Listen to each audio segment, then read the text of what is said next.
The aftermath of the Battle of Uhud was a very challenging time from the life of the Prophet ﷺ. The Prophet ﷺ himself was very seriously physically injured. His helmet had pierced his cheeks. He lost a couple of his teeth. His lip was busted. He himself had suffered injury. At the same time, the Prophet ﷺ was dealing with the great personal loss and tragedy of his uncle Hamza radiallahu ta'ala anhu, who had not only been killed, but his body had been terribly mutilated.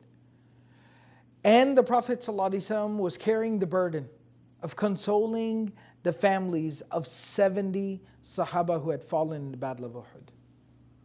But amidst all of this, the Prophet ﷺ had a remarkable quality. There was a young man by the name of Jabir. He was from Medina. His father, Abdullah, was also a Muslim. And Jabir and his father were very, very close. Jabir was very close to his father. They were like friends. And they were very, very close. At the same time, Jabir had 7 younger sisters. So when the Battle of Uhud came, the father, Abdullah, he said, I want to go and stand by the side of the Prophet ﷺ. You stay home and look after your 7 younger sisters. He said, okay. But Abdullah, the father, was amongst those 70 that fell on the day of Uhud. The martyrs of Uhud, Shuhada. Jabir radiallahu ta'ala anhu, when he learned of his father's death, demise, he was heartbroken, devastated.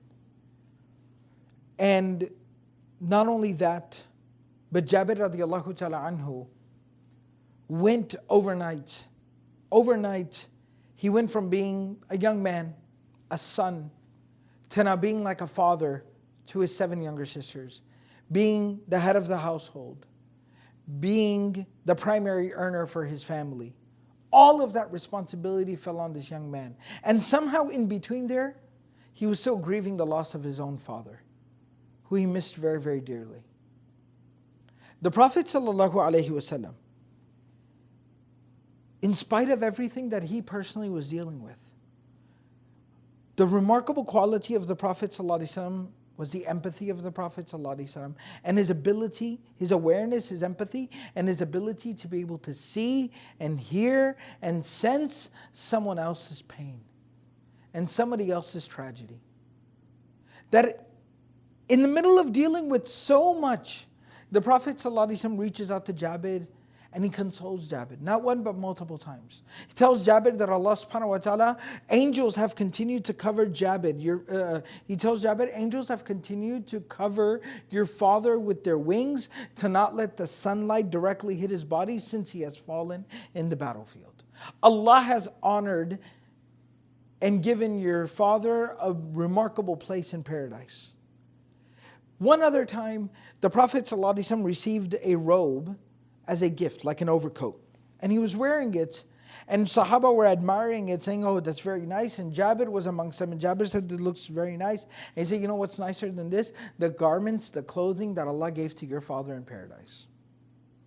And the Prophet ﷺ was always looking out for him and even financially assisting him. One time he wanted to give Jabir some financial assistance, but he knew due to his humility, he wouldn't accept it. So the Prophet ﷺ almost played like this little game with him, where they were traveling back from one of the expeditions, and he told Jabir, I like your camel, it's really good, it's a strong animal, how much will you sell it to me for? And of course it's the Prophet ﷺ, so Jabir said, no, for you it's a gift. And he kept insisting, I have to buy it. So Jabir kept saying $1, $1, 1 dirham, 1 dirham. And the Prophet ﷺ finally paid him 400 dirhams for it, way overpaid for the animal. But not only that, but when Jabir delivered the animal, a little while later, the Prophet ﷺ called somebody and said, deliver the animal back to Jabir.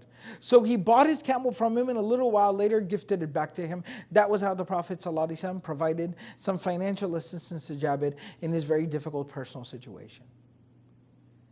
All of us deal with difficulty, adversity, challenges.